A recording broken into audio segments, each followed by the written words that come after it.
All right, music fans, welcome. Harmless Dave here, talking real music in real time for real people just like you and just like me.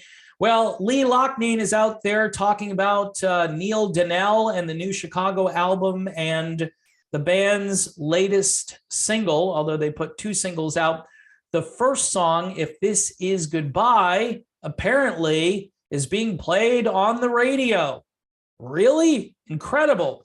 It has reached the top 20 of Billboard's adult contemporary music charts. So good for them. It is a great song. This is a great collection of songs the band has put together. It's their 38th studio album. And other than the album cover, which is a little bit lame, although it still features the classic Chicago Coca-Cola trademark logo, other than that, I think this is a really spectacular album. The band at this point is really not about glitz. They're really not about marketing. Hence, it's been 4 years since Neil Donnell joined this group, and now these guys are talking about his abilities. And Lee Loughnane says something a little bit over the top, I would say, about Neil Donnell. You can judge this for yourself if you're a patron and you want to hit me with some feedback on this, if you think what Lee Loughnane is saying is true. It's an interesting debate, but I, for one, don't ascribe to what Lee says here.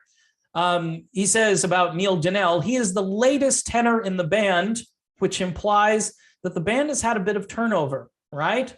I'm not going to get into the turnover. It's probably historic, right? I mean, these guys are slowly becoming blood, sweat, and tears, which means that somebody will be overseeing a completely new band with 0 original members.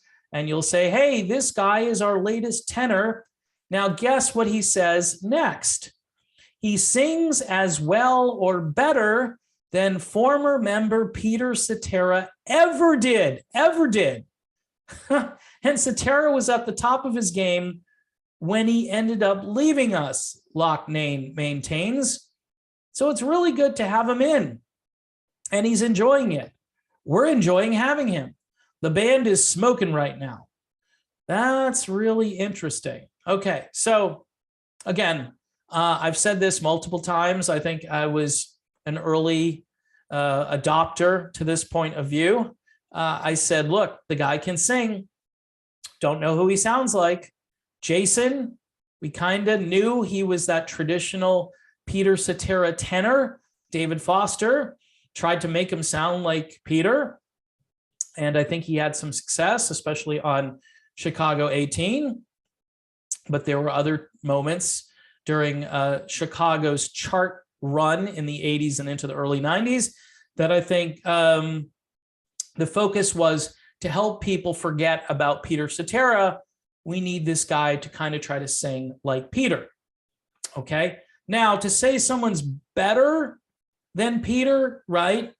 Does that imply that Peter wasn't that good, or does it imply that Peter's voice wasn't unique? Because it is, because it was. Peter Cetera had a very unique voice. I can put him in the same category with Steve Perry, with Jimmy Jamison. I mean, you can't replace some of these guys. Lou Gramm, you can't do it. Steve Walsh from Kansas, sorry.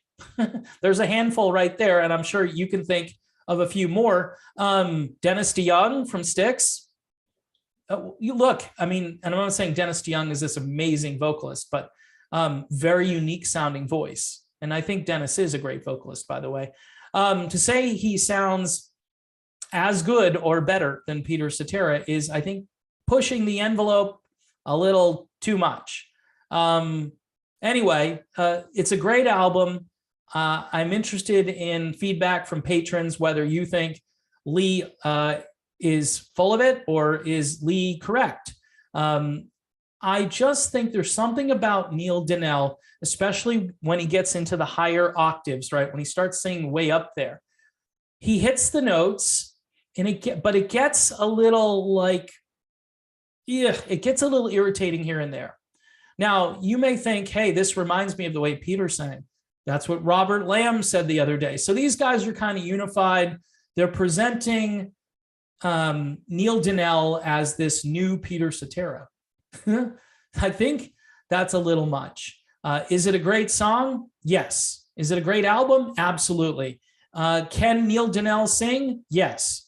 But that's about as far as it goes with me, you know? He's not a singing bass player, okay? And Peter Cetera, again, played bass like nobody's business, and so did Jason Sheff, by the way. Jeff Coffey, I'm not sure if his bass playing skills were on par with Peter Cetera's, but what I like is that Jeff could play bass and sing. They broke the mold and they had to bring in a bass player, and then since then, I think they brought in another bass player. So, you know, this is kind of a revolving door a bit. That's why he made the comment, he is the latest tenor voice in the band. We don't really want to discuss who's at what position right now, because that could change within a few days. Look, I love Chicago. I love this album. I wish them all the best. I would say go see them.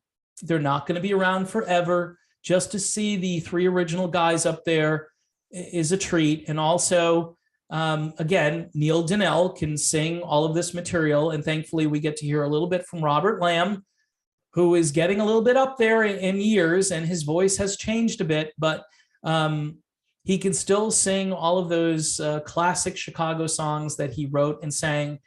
And it's still a treat. This band is still one of America's best bands, and they find a way every single time to continue with different people. Sometimes that's a bit confusing for people who've followed them for a long time, but for the casual fan, they could care less. Deliver the music, get me out of this thing, right? Whatever I'm being oppressed by in my life, whatever thing that's driving me crazy, and I do mean thing, by the way, in this case, I can go to a concert for a couple of hours and forget my problems, hear some great new music. Yes, I would highly recommend this new album, Born for This Moment. It's actually got a great title, and the songwriting, very strong, and the music, very well put together. It kind of makes me feel like it's Hot Streets a little bit, because Hot Streets was kind of light and airy when it came out, and it ditched the Roman numerals. And same with this album, it's kind of light and airy, and it doesn't have a Roman numeral. So anyway, that's my take on the Lee Loughnane sounding like Peter Cetera comment. I don't know. I think that's a little extreme.